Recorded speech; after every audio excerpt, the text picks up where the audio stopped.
Hardigan. Hardigan présente Pierre Bordage, Le Pacte. Préambule aux guerriers du silence. Lu par Nicolas Planchet.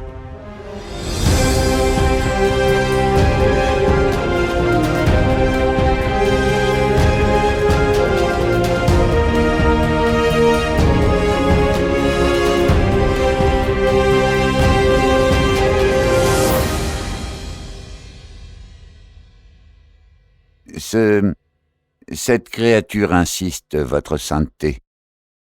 Le moufti Barophile le 24e réprima son agacement d'une expiration à peine perceptible. Le contrôle des émotions. Depuis qu'il avait accédé aux plus hautes fonctions de l'église du Kreutz, le souverain pontife se sentait épié en permanence, non seulement par le collège des dignitaires et les innombrables serviteurs, dont 90% vrais pour ses rivaux, mais également pour les omniprésents représentants de la noblesse syracusaine. Argetiong, le seigneur de Syracusa, qui l'avait soutenu tout au long de sa tortueuse accession au trône pontifical, se montrait désormais distant, irrité lors de leurs entrevues hebdomadaires.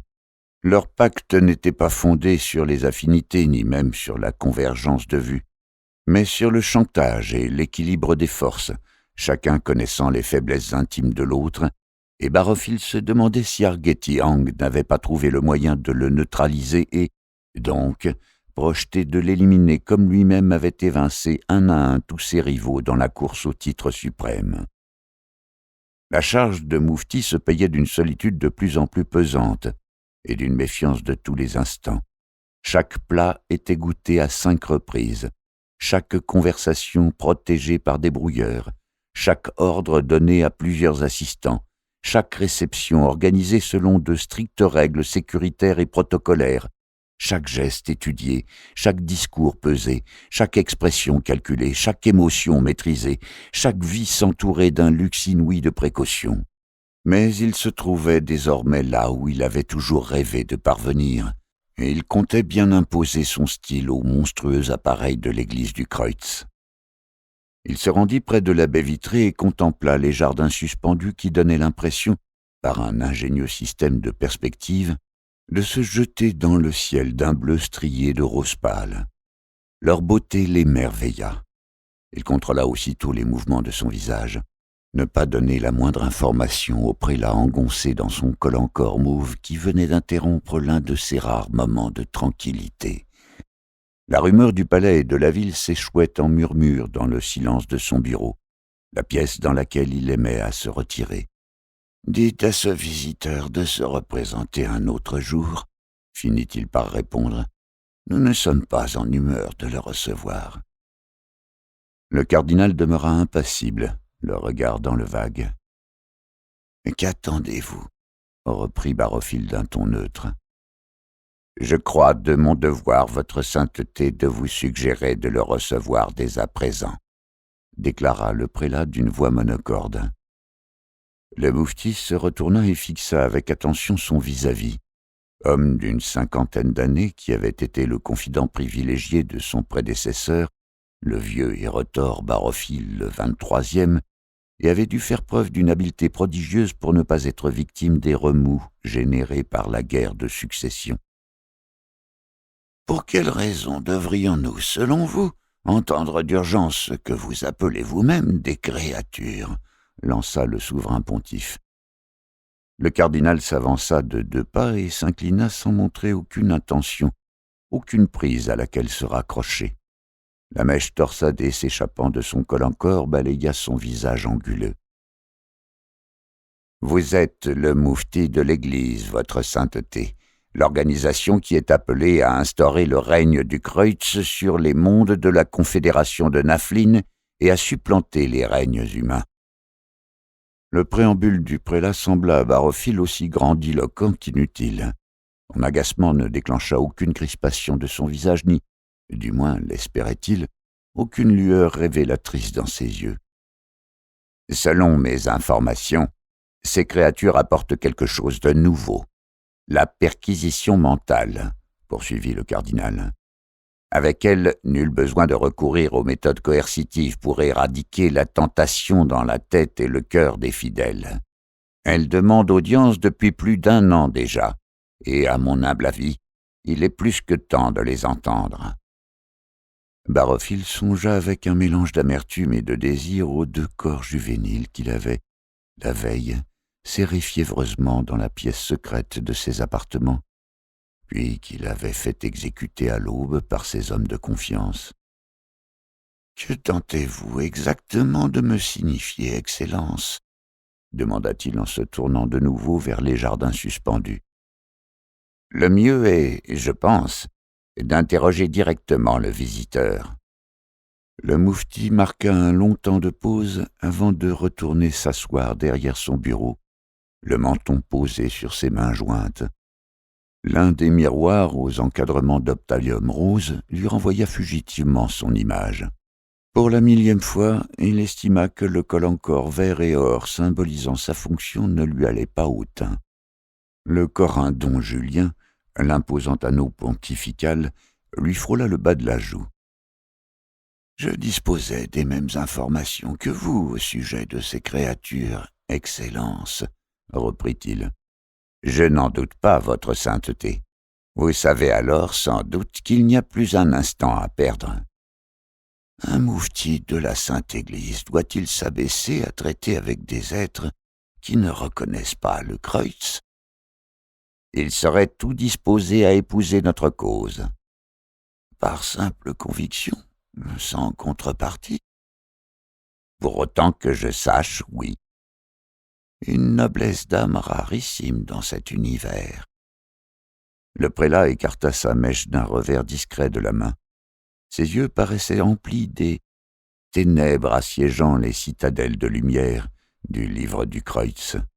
Un homme retors, pensa le souverain pontife. Un homme qu'il faudrait bientôt écarter, exiler peut-être, voire supprimer. Recevez ce visiteur, votre sainteté. Vous aurez ainsi l'occasion de sonder ses véritables intentions. J'y consens, à condition que cette entrevue reste à jamais secrète, Excellence. Cela va sans dire. Cela va toujours mieux en le disant. Sachez donc, Excellence, que vous seriez tenu pour responsable de toute éventuelle fuite. Le contrôle mental de son vis-à-vis força l'admiration du moufti. Les familles de la vieille noblesse syracusaine, à laquelle appartenait le cardinal, étaient passées maîtresses dans l'art de dissimuler les moindres frémissements émotionnels. « Il n'y aura aucune indiscrétion, votre sainteté, je m'en porte garant. Le palais est hermétique aux mouchards volants et autres systèmes d'interception des conversations. Les serviteurs sont des hommes dévoués. » Barofil acquiesça d'un hochement de tête. « En ce cas, faites entrer. » Le prélat se rendit près de l'une des 7 portes dérobées qui donnaient accès au bureau. Elle s'ouvrit avant qu'il ne l'eût atteinte et livra passage à une silhouette vêtue de l'un de ces amples vêtements noirs de facture grossière qu'on appelait les akabas. Le moufti tenta d'apercevoir un visage dans l'obscurité de l'ample capuchon qui recouvrait la tête du nouvel arrivant. Il ne discerna qu'un bout de front, dont l'apparence grisâtre et rugueuse le révulsa. La démarche de l'être paraissait également étrange, maladroite, un peu comme celle de machines d'assistance conçues jadis par les hommes et éradiquées de la surface des planètes de la Confédération par la loi d'éthique HM de 7034. Le visiteur s'immobilisa devant le bureau. Le souverain pontife entrevit alors les yeux d'un jaune intense, presque insupportable, posés sur lui. Étaient-ce d'ailleurs vraiment des yeux? Des éclats incandescents qui ressemblaient davantage à des faisceaux laser ou à des lampes à disporium. Il se sentit subitement mis à nu, fouillé, traqué dans l'intimité de son esprit. « Il serait préférable, votre sainteté, que nous soyons seuls, » déclara le nouvel arrivant d'une voix vibrante et métallique. « Qui donc garantira la sécurité de sa sainteté, monsieur ?» intervint le cardinal. « J'ai subi plus de 20 fouilles avant d'arriver jusqu'à ce bureau. Vos détecteurs les plus perfectionnés n'ont révélé aucune arme. Quant à agresser physiquement le souverain pontife, il lui suffirait de pousser un gémissement pour que sa garde personnelle intervienne dans les plus brefs délais. » La sécheresse tranchante des réponses du visiteur troubla Barofil, habitué aux circonvolutions oratoires à double ou triple sens des dignitaires de l'Église et des courtisans. L'être qui se tenait devant lui, humain dégénéré, créature hybride, manipulation génétique, ne paraissait pas le moindre du monde impressionné par le prestige du moufti de l'église croyzienne, pourtant considéré comme le deuxième personnage le plus influent de la confédération de Naflin, juste après le seigneur de Bella Syracusa, la reine des arts, la planète phare de l'univers connu et inconnu. Le souverain pontife se tourna vers le prélat. « Veuillez donc nous laisser seuls avec notre visiteur, Excellence. » Le cardinal acquiesça d'une brève inclinaison du torse en dépit de sa contrariété, trahie par une légère ride apparue au coin de ses lèvres. « Les Syracusains des familles syracusaines les plus anciennes ont donc des défauts de contrôle, » jubila intérieurement Barofil. « Notre lourde charge ne nous laisse que peu de temps, monsieur, » dit-il après que le prélat fut sorti du bureau en refermant délicatement la porte principale derrière lui. « Je vous prierai donc d'être direct et concis.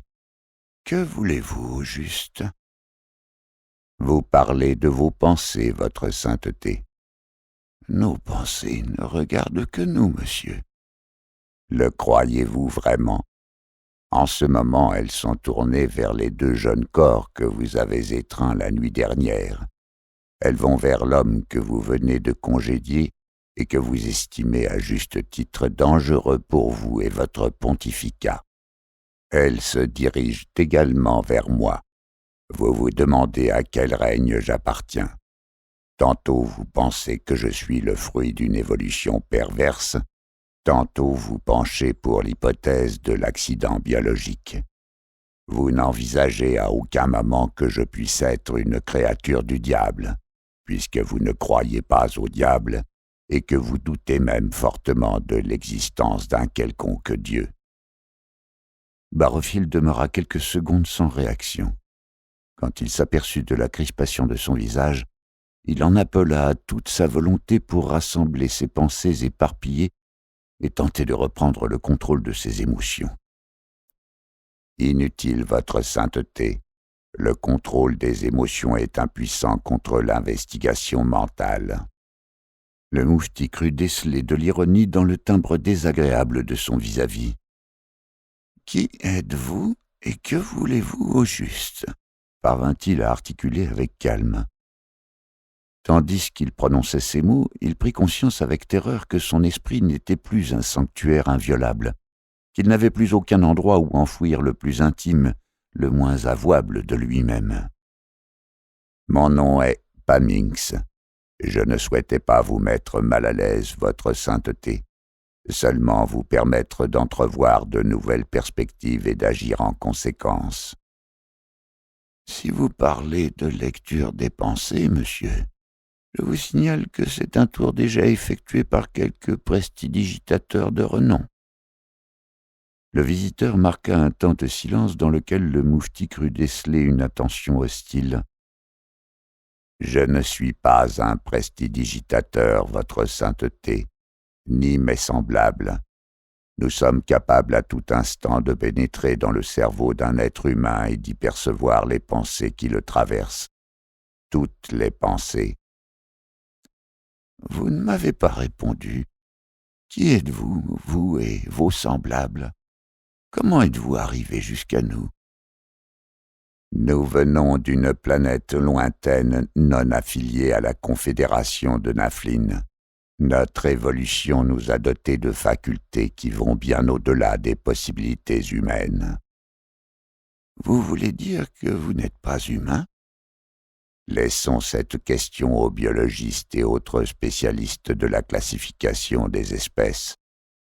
Si je me suis débrouillé pour parvenir jusqu'à vous, c'est parce que j'ai un marché à vous proposer. » Barofil repoussa les pensées nauséabondes qui remontaient comme des poissons morts et les noya dans les profondeurs boueuses de son esprit. Un marché, disiez-vous? Pamings s'avança d'un pas. Le moufti déplaça son siège air de manière à échapper à la pression du visiteur et entrevit, entre les pans larges du capuchon de l'Aqaba, son visage éclairé par ses yeux jaunes. Pouvait-on d'ailleurs appeler visage une face aussi grotesque? On aurait dit le décalque grossier d'un homme victime d'une pollution aux nucléides. Notre apparence n'est guère supportable pour les humains ordinaires, déclara Pamings. Mais nous ne voulons pas offenser les regards, raison pour laquelle nous avons choisi ces vêtements amples, inesthétiques aux yeux des Syracusains. Barofil se recroquevilla dans son siège. La sensation d'être aussi facilement percé à jour, pour lui qui avait bâti toute son existence sur la dissimulation et l'intrigue, déclenchait une panique qu'il peinait de plus en plus à juguler. « Parlez-moi plutôt de ce marché !» Le souverain pontife avait craché ces mots avec une hargne incontrôlée. Il eut la vision brève et glaçante de sa déchéance, du procès en luxure qui lui serait intenté, de sa lente agonie sur une croix de feu à combustion lente.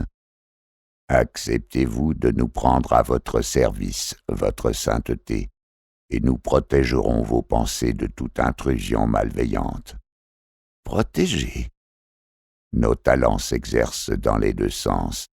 Certains des nôtres peuvent pénétrer dans les cerveaux, d'autres, les protecteurs de pensée, peuvent dresser des barrières mentales qui interdisent à quiconque de s'y introduire par effraction. Le moufti considéra le visiteur avec un regain d'intérêt. Vraiment? Si nous trouvions un accord, votre sainteté, six protecteurs seraient aussitôt attachés nuit et jour à votre personne. Nous placerons également des inquisiteurs mentaux qui vous permettraient de prendre connaissance des pensées de vos adversaires et de déjouer leurs manœuvres. Les paroles de Pamings s'ouvrirent instantanément des perspectives vertigineuses dans l'esprit du moufti. Le souverain pontife se ressaisit et se souvint des préceptes fondamentaux qui lui avaient permis de tracer son chemin jusqu'au trône suprême. « Parlez-moi donc, monsieur, de votre intérêt ou de vos intérêts dans cette affaire. » Notre seul intérêt est de mettre nos facultés à votre service, votre sainteté, les sortir de nos laboratoires et les exercer de manière concrète. Nous deviendrions vos cobayes, si je comprends bien. Nos partenaires, plus exactement. Nous mettons nos talents à votre service et tout en nous permettant de les développer, vous avez la possibilité d'achever l'entreprise de conquête des mondes recensés, entreprise par vos prédécesseurs. Vous serez le moufti qui aurait permis à l'église du Kreuz de conquérir l'univers. Pourquoi ne vous êtes-vous pas adressé au seigneur Argetiang ou à une autre famille régnante? Nous estimons que la religion ou la croyance est le ciment le plus solide pour l'unité humaine. Je ne me contente pas de généralités, monsieur. J'aimerais que vous m'entreteniez de votre intérêt réel. Barofil tenta de déceler des intentions dans les yeux jaunes de son vis-à-vis, mais ils demeurèrent parfaitement insondables. Connaître les pensées de ses ennemis tout en gardant son propre esprit inviolable était une éventualité fascinante. Oui, votre sainteté, l'inquisition mentale associée à votre protection vous garantira toujours un coup d'avance sur ceux qui veulent vous abattre, comme l'homme qui m'a introduit dans votre bureau et qui œuvre en secret pour une faction rivale. Bon nombre des pères de l'Église s'estiment victimes de vos intrigues et veulent abréger votre règne. Nul besoin de lire dans les pensées pour le savoir, soupira le moufti. Avec notre aide, vous pourrez éliminer vos adversaires et régner sans crainte, sans partage, poursuivit Pamings. Vos intérêts dans ce marché, monsieur, répéta Barofil. Aucun souffle n'agitait le capuchon de l'Aqaba, comme si le visiteur ne respirait pas. Votre sainteté, n'appliquez pas à notre peuple vos propres critères. Nous ne sommes pas intéressés par des concepts aussi futiles que l'argent et le pouvoir. Nous souhaitons seulement déployer nos potentialités dans un champ concret. Votre Église et vous-même offrez les meilleures opportunités pour notre évolution. Que faites-vous des pouvoirs planétaires, monsieur? Lorsque nous aurons mis en place notre dispositif dans votre entourage, nous nous intéresserons au seigneur Hang et aux courtisans. Ils ne seront que des rouages à votre service, des servants de votre cause. Car, et vous le savez aussi bien que moi, c'est entre ces murs que se tient le véritable pouvoir. Vous n'observez pourtant pas les préceptes de notre Église. À notre manière, puisque nous projetons de hâter l'avènement du Kreutz et de ses disciples. Le moufti se leva et, de nouveau, se rendit devant la baie vitrée. Le premier des 5 satellites de Syracusa s'était levé au-dessus des jardins suspendus dans un ciel légèrement assombri. « Je crois, monsieur, que nous allons pouvoir nous entendre. Mais avant toute chose... » Son regard suivit un moment les évolutions d'une bulle lumière poussée par le vent Coriolis annonçant le crépuscule. Comment puis-je être certain de l'efficacité de ce que vous appelez les protecteurs? En recourant à leur service, votre sainteté, vous constaterez vite que plus aucune pensée ne sera pillée dans votre cerveau. Quand comptez-vous me les envoyer? Si vous le désirez, je vais de ce pas choisir les meilleurs éléments et vous les amener avant la tombée de la 2e nuit. Qu'il en soit ainsi, monsieur. Pamings se dirigea vers la sortie après une brève révérence. Barophile le 24e se remémora ces vieux récits où des hommes avaient vendu leur âme au diable ou à ses semblables.